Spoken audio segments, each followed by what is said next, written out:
Started. Thank you for joining us today. The Community Foundation of North Central Wisconsin is proud to be an organization that for 33 years has been the conduit that connects passionate donors like you with causes that matter in Central Wisconsin. I'm eager to introduce two organizations today, the Children's Imaginarium and Sara's Storybook Garden. The Children's Imaginarium is a highly anticipated museum for kids established in 2013, and they're entering their final phases of opening their doors. Supported by a community-wide board of directors, the Children's Imaginarium has raised 80% of the necessary funds to bring the Children's Imaginarium to life. The museum is working with nationally recognized exhibit fabricators to design exhibits rooted in STEM, science, technology, engineering, and math. And they'll offer programming geared toward children ranging from 3 to 12 years of age and their families. The exhibit framework and programming will welcome children of all abilities and will be an asset to our schools and other local children's organizations. It will fill a vital role in supporting our community's need for educationally rich and interactive family experiences. I would like to introduce Maggie Gordon and Tammy Zekaris to share their vision for this organization and the impact it will have in our region.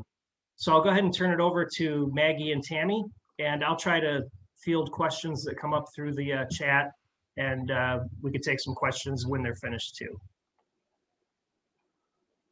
Thank you, Tim. I am Maggie Gordon, co-founder of the Children's Imaginarium. And Tammy is on here as well. Hi, I'm Tammy. Thanks for joining us today, and thanks for the opportunity, Tim, to share our story. Sure.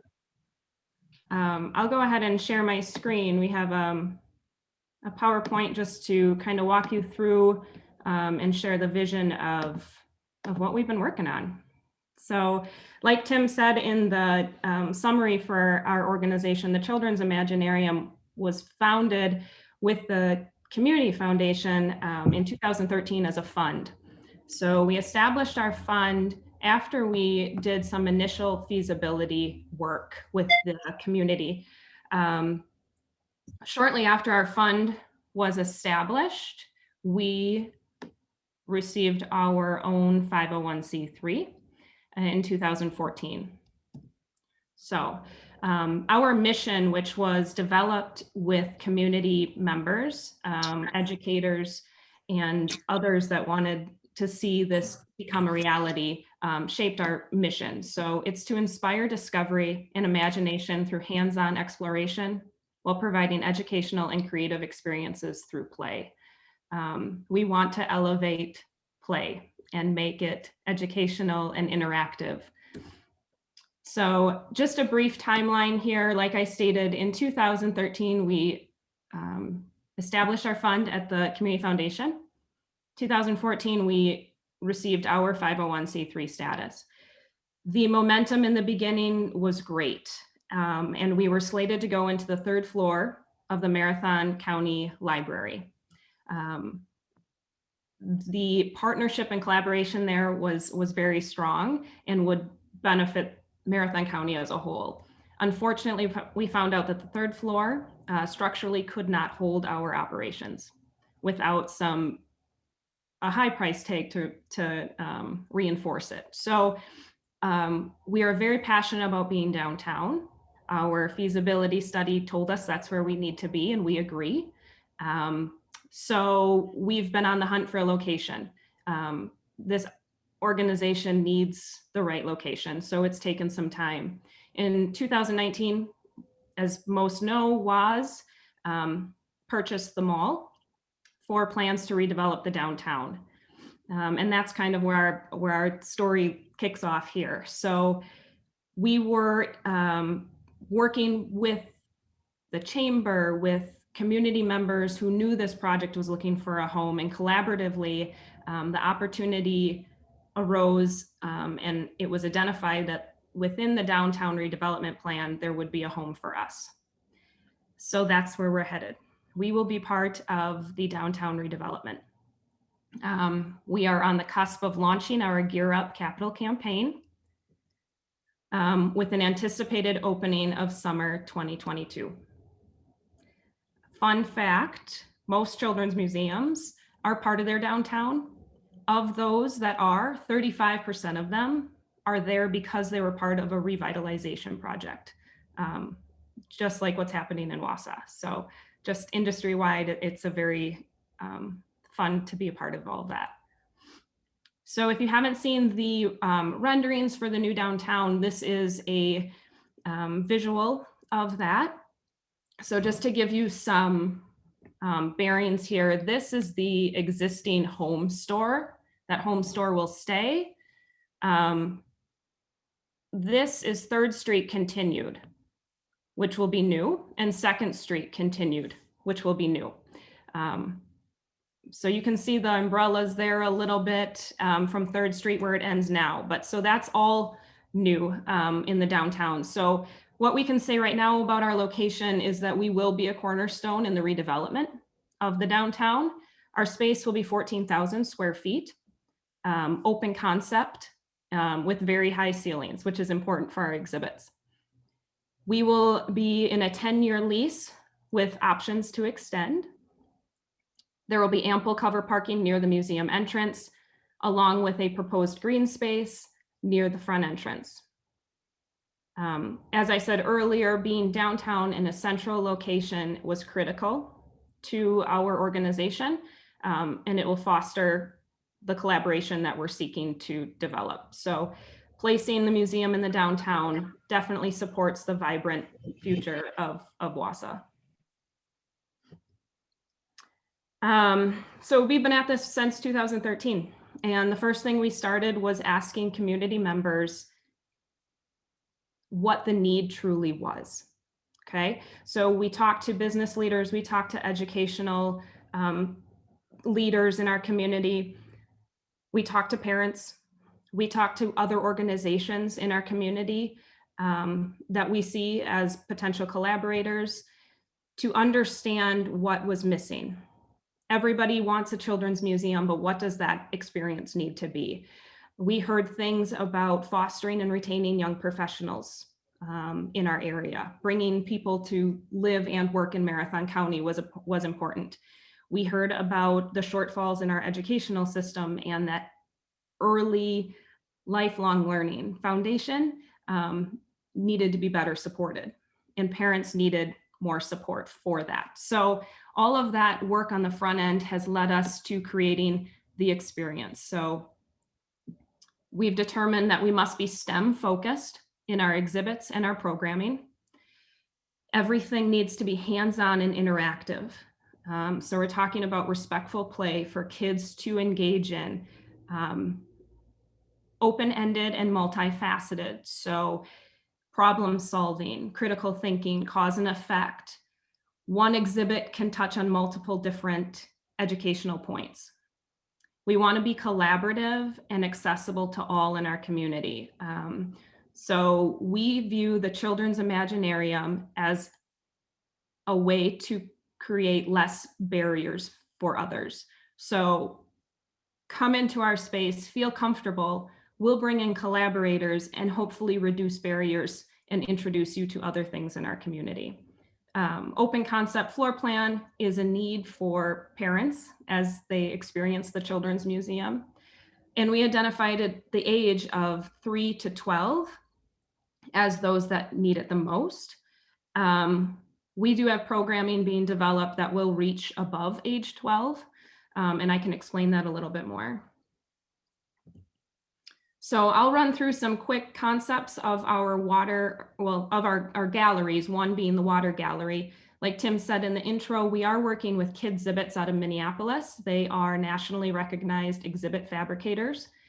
They've been in the industry for 30+ years and are a wealth of knowledge, from helping us with our educational standards to understanding the longevity of these exhibits and the warranties behind them to make them last for our community. So one of the most impactful exhibits in a children's museum is the water gallery. So we will have one as well. We've got valve play, kayak sluiceway, toddler table, skeet ball using water pressure, things that introduce you to buoyancy, testing different variables, volume, cause and effect. The kayak sluiceway table specifically mimics our river running downtown in the way we use it. So they will see the turbine and the generator that powers Wausau. They'll see the kayaks, build your own boat, run them down the river, cause and effect interaction that way. Another very multifaceted exhibit and the anchor of our museum will be our STEM tree. These exhibits all came up from charrettes with business leaders, educators, parents. So all of these ideas have been vetted through multiple committee levels. The STEM tree talks about physics, engineering. It's filled with simple machines, understanding mechanical advantage. It also has a climber within it. So a lot of gross motor skills, multi-level climber in and out of the tree, into other different galleries. One side of the tree will focus heavily on natural sciences, while the other is very machine oriented and simple machine type lessons. Connected to the STEM tree is also a small toddler area. Every gallery will have a toddler space within it, rather than a separate space serving toddlers. The air gallery, we have a generous support from Greenheck Fan on the air gallery. We have so far Bernoulli effect is a very big component in the air gallery, talking about flight, understanding why we have, why airplanes can leave the ground, air pressure measurement, force, a whole gallery full of ways to manipulate and use air. The farm gallery is rooted in role playing, which is something that we heard from our educators is something that's being lost. It's also a very important skill for kids entering their early educational years. Role playing builds so many more skills than just pretending you're a farmer. It's how to interact and to set up and collaborate with others. So this is just some renderings of where we're headed in that exhibit. So we have the sugar shack. There's a full lesson and story about how we make maple syrup. We have the apple picking tree, a conveyor belt to the truck. The process of farm to fork is what we're trying to convey in this exhibit. We have a story about pollinators and the honey, the farms and the fields, and all of this then merges into our market gallery. So what you've produced in the farm, what you've seen grow in the farm, is now in the market. Another heavy role-playing experience, parents interacting, tasting the food that the kids are making out of the food truck, exchange of money. This exhibit is very heavy in math, weights, measures, money, sorting and counting. And then lastly, we have our Construct It gallery. This space offers some role play. If you want to throw on a hard hat or you want to be a construction worker, you can, but it is very STEM focused with spatial awareness, engineering, measurement.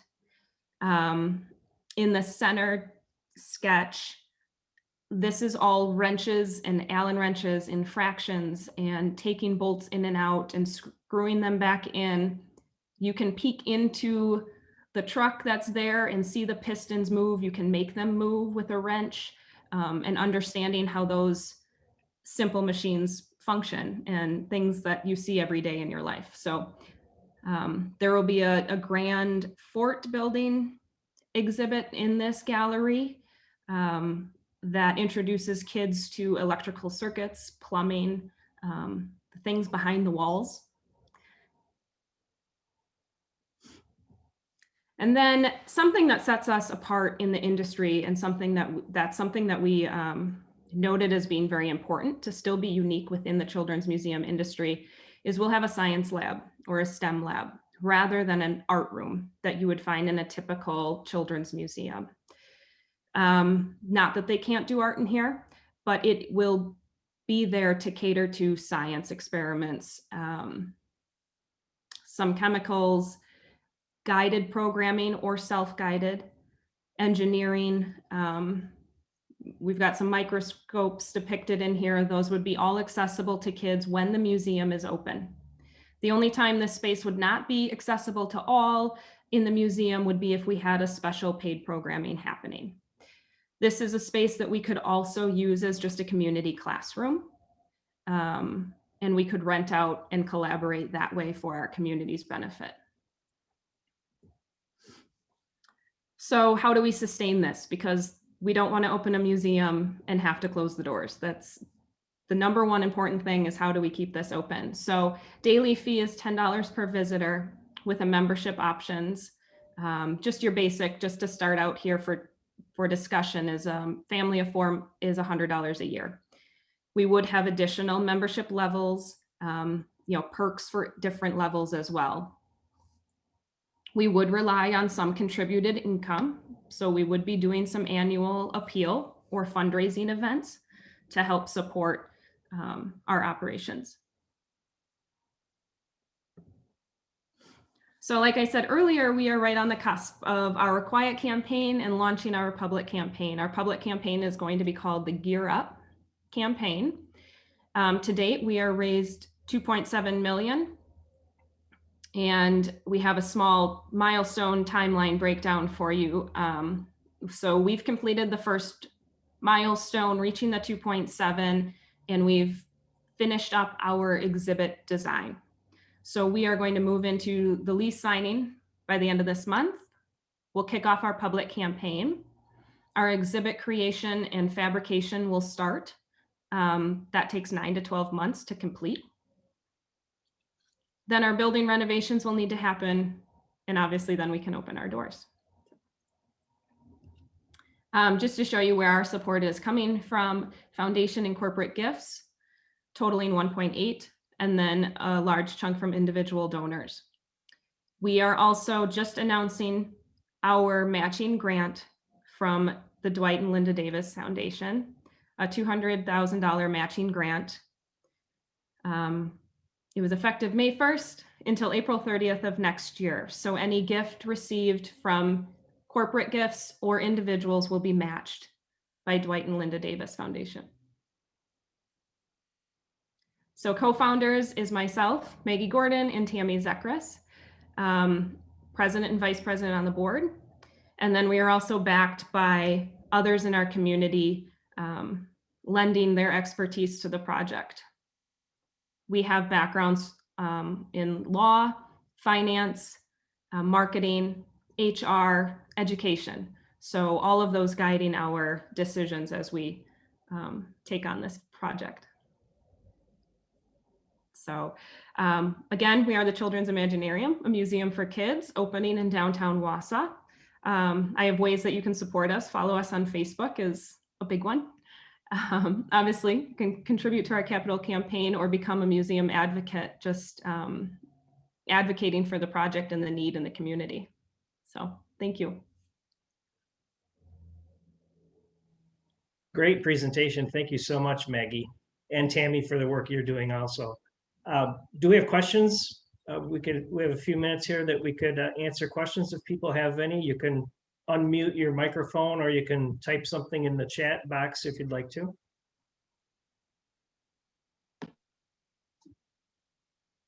I can say I'm excited about it. My first grandchild is 10 months old right now. So when this is finished, might be just ripe for him to come visit. So that'll be fun.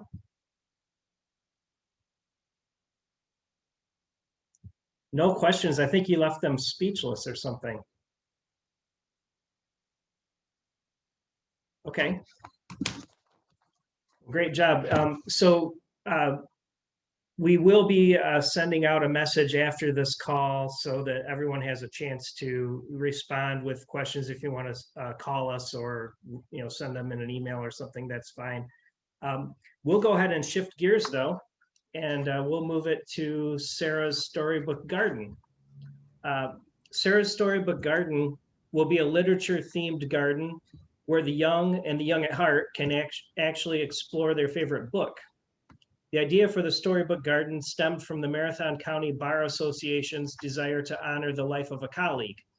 Sara San, who lost her life in March of 2017 in this area tragically, is who this is in memory of.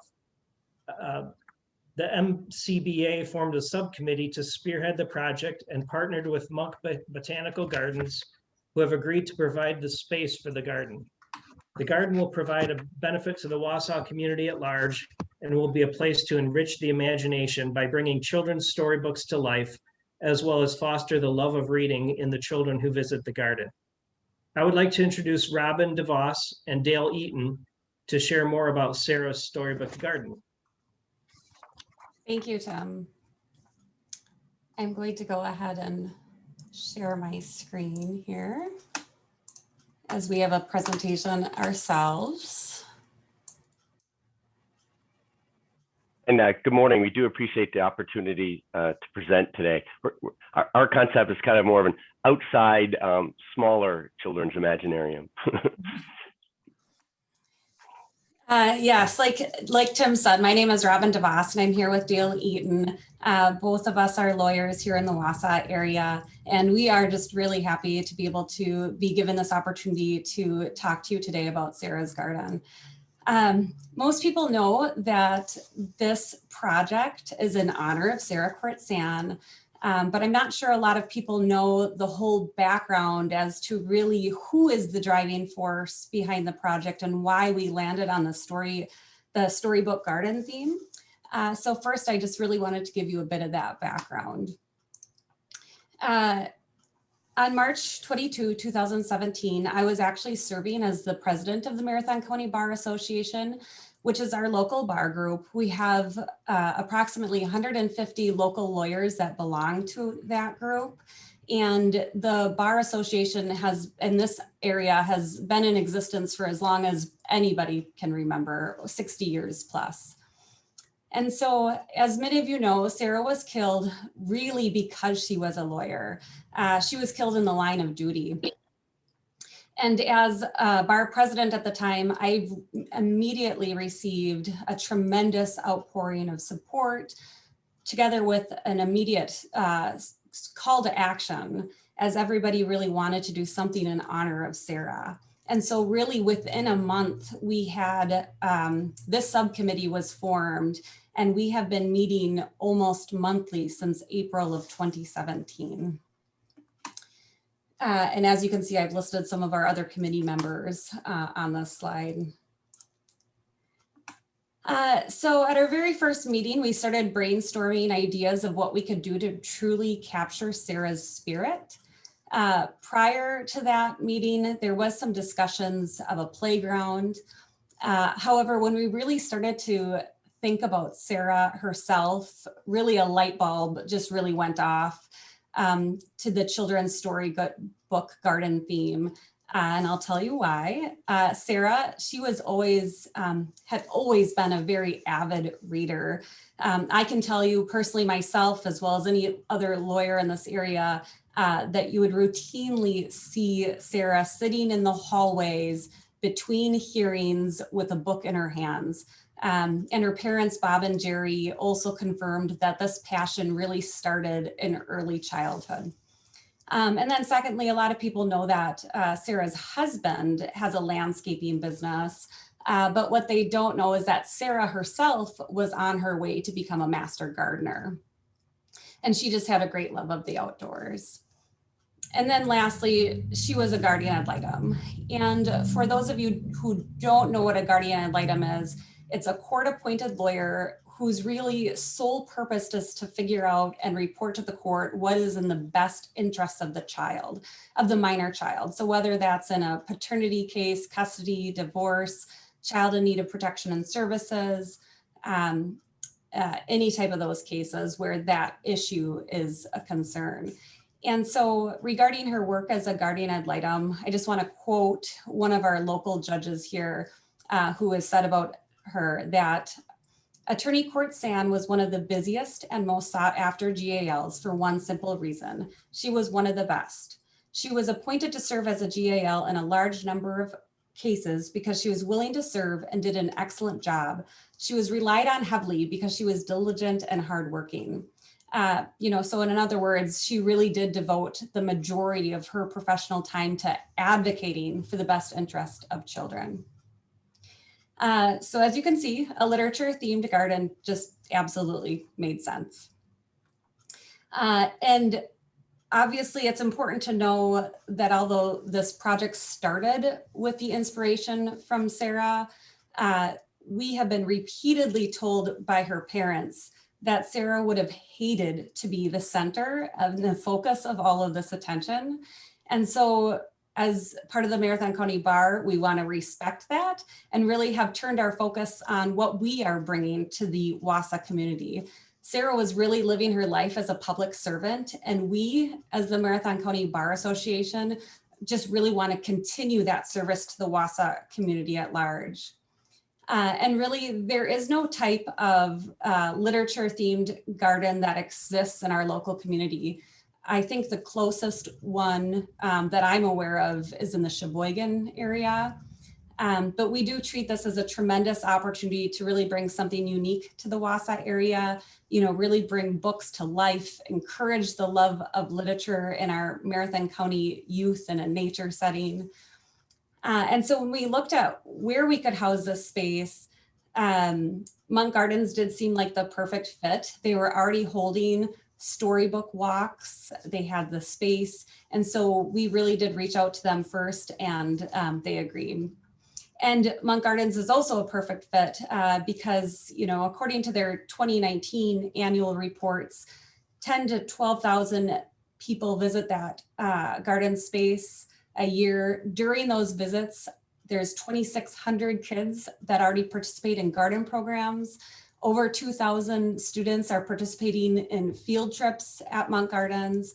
And then there's hundreds of families connected with each other through nature at Monk Gardens. So now that you have a little bit of that background, I wanted to start talking about the design, the details. So really we intend to have 4 different spaces in this garden. It is $1 million project is what our budget is. And so because of that, we wanted to break it down into several different phases. So the first phase is really going to be the Hobbit House. And I just want to note that the pictures that I'm just showing you are really for inspirational purposes only. And so each space, we did take really literary inspirations. There'll be a book box or a little library in every space that will have the books that are associated with those different themes. So Hobbit House, obviously, Tolkien is one of our main inspirations. But really any fantasy books that are about woodland creatures, elves, goblins, wizards, dwarfs. The Hobbit House, this picture is also a little deceiving because really it's going to be, it'll be whatever it is, it's going to be bermed up around the sides, and really it's going to be as organic as possible. So covered in vines and plants and other, just make it more natural part of the settings around it. Our second phase, really there's 2 phases. It's going to, or 2 different spaces. It'll be the fairy, there'll be a fairy tunnel, as well as a bug and insect area. So fairy tunnel, obviously a lot of our inspiration for that is, there's a lot of fairies out there, a lot of fairy books. You can Google it and it's just, there's a whole market on fairies. So obviously Tinkerbell, Sleeping Beauty, some older books, Artemis, and for boys as well, Artemis Fowl has fairies in it. And then our third space will be probably geared to more younger children. So the bugs and insects, obviously Eric Carle has all the hungry caterpillars, and then other stories like 10 Little Ladybugs, things like that. There'll maybe be some more books that could be geared for older children, obviously, when it's more scientific based or informational books regarding bugs and insects as well. So you can see we have, caterpillar benches, grasshopper, butterfly benches. And then the final phase will really be a pirate ship area. And I listed some of those literary inspirations for that. And pirate areas don't only have to be for boys. I can tell you there's a lot of books on the market for pirate girls as well. So it'll be for all children. So those are the different sort of spaces and phases. But I do, and most of you may have already seen the design. It's in our brochure. But really, we reached out to Landscape Solutions at Susie Murphy-Jones. Susie has worked with Monk Gardens in the past. She helped with the meditative garden. And so we gave her some of these kind of guidance and these general ideas, but she really took off with it and developed this beautiful detailed plan. And depending on the screen size that you're looking at this, you might not be able to see it, but it is, I have it, it's hard to see no matter what, it's easier to see when you look at an entire huge plat of it. But I just wanted to kind of give everybody kind of an idea of where this is in Monk Gardens. Let me grab my pointer. So most people are familiar with the tree house. That's been a permanent structure at Monk Gardens for quite a long time. So you can see the tree house off to your left. This is the lake that's also off to your left. The entrance right now for Monk Gardens is off to the right here. And then as you can see at the top, it says future Hosta Garden. That's actually the current, it's no longer future, it's an actual Hosta Garden at this point. And so what I just wanted to show you here is really the main entrance to Sara's Storybook Garden will be in the front here. It's going to be the ferry, really that ferry tunnel as the main entrance. And there'll be a welcome sign area over here. This area to the lower right will all be beamed up. You can see there's a lot of detail where it says like there'll be a topiary horse, giant wire alien metal sculptures, just a lot of detail and little stone mushrooms all over the place. Up to the upper right is where the Hobbit house will be located. And you'll see in front of these areas, there's always going to be, reading areas. Monk has, they have plans for a children's garden later on that'll be more interactive. Ours won't be quite as interactive. It's more focused on really, that literature, trying to have reading quiet areas for those spaces. So down to the lower left is where you'll see the bug and insect area. You'll see those caterpillar benches around there. And then up to the upper left, you'll have to walk the plank to get to the pirate ship. And that'll be kind of more of a sandy area up there. I don't know, Dale, if you wanted to add anything on the actual design here.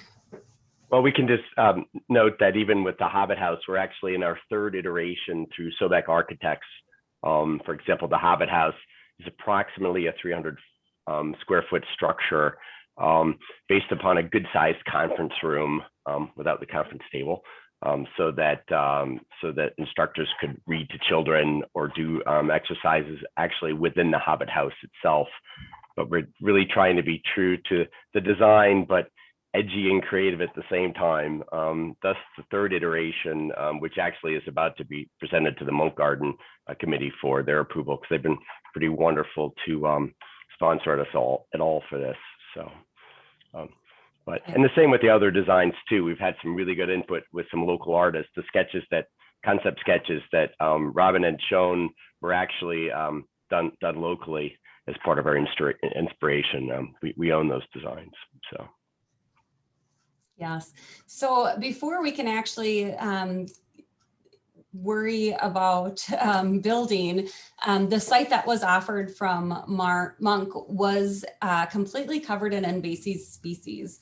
It's primarily buckthorn, but there's a lot of other plants, grapevines, and Monk has a policy that all these have to be pulled up by hand in order to really truly get to the roots, otherwise they'll just regrow.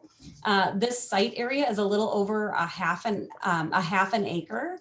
And so there's been a lot of sweat that has gone into the removal of these plants.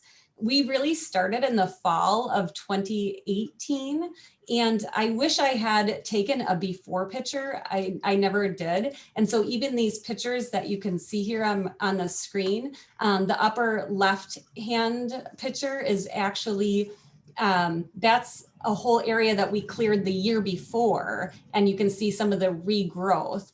But you can see kind of in the background of that, those pictures, how thick that brush was.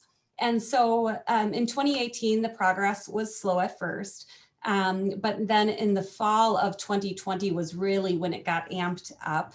And we've had lots of volunteers. I think we've had over 330 hours of volunteer time clearing this land so that we could begin construction.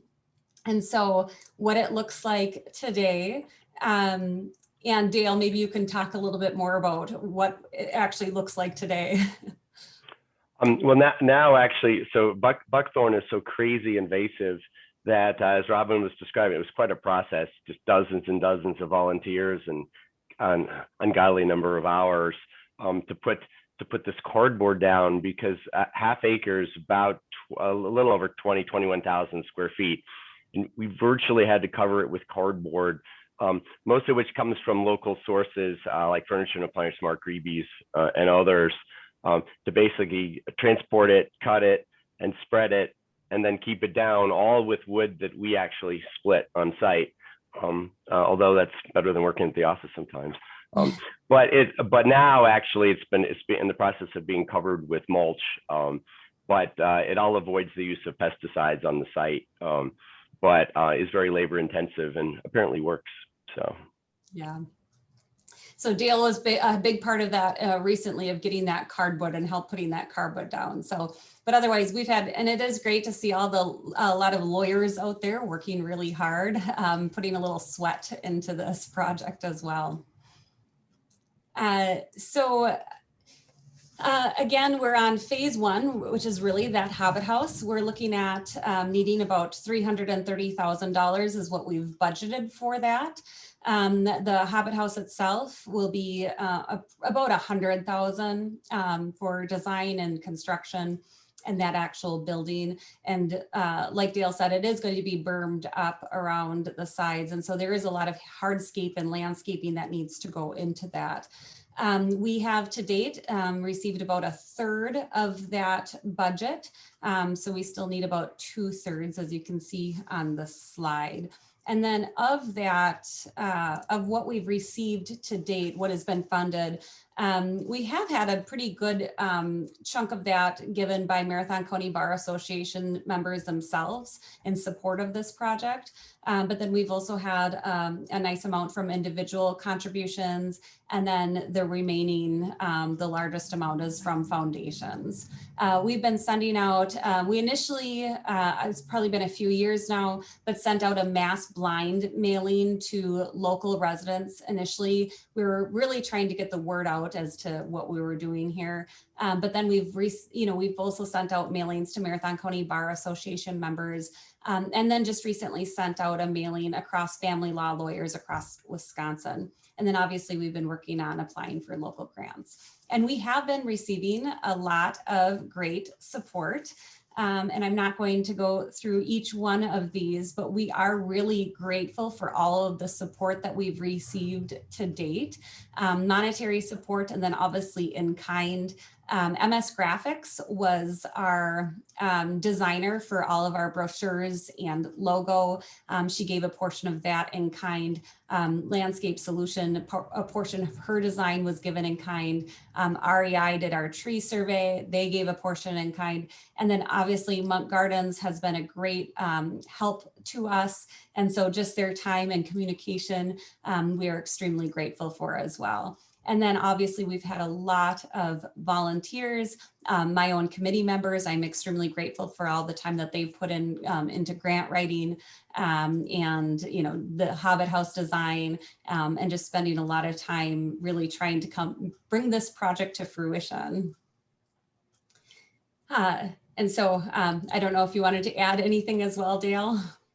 No, I think you covered it really well. I said, like, really the easiest description is an outside Imaginarium, really, where even the Hobbit House is designed so that each different view of the 4 sides of the Hobbit House are purposely different, so that each side is sort of its own story. And it's sort of like the answer to the Xbox, PlayStation 4 age of, although those games are great, but something that sparks children's imagination outside with the wealth of literature that's out there, and that sort of in that natural setting.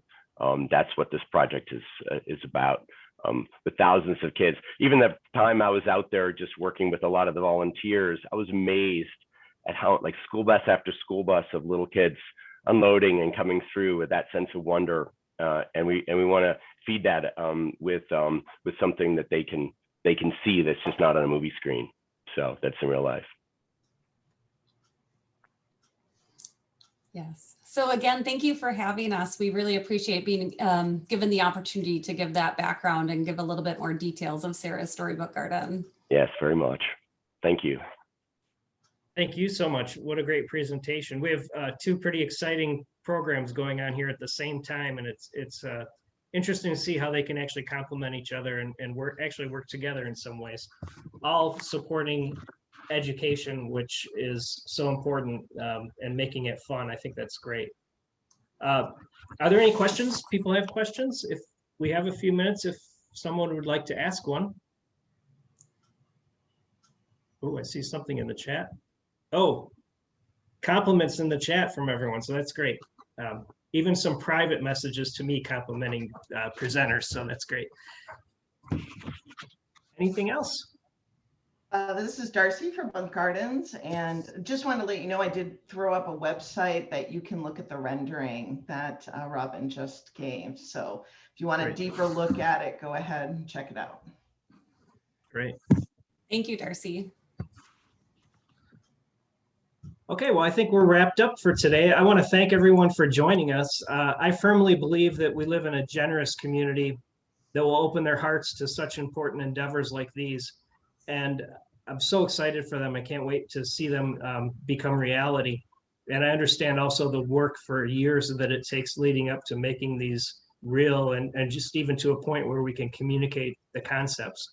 So great work from both of the organizations. Following our time today, you're going to receive an email with information from today's meeting if you should want to follow up with either the Children's Imaginarium or Sara's Storybook Garden. Or feel free to also contact the Community Foundation staff with any questions that you might have. And with that, thank you for joining us and hope you have a great day.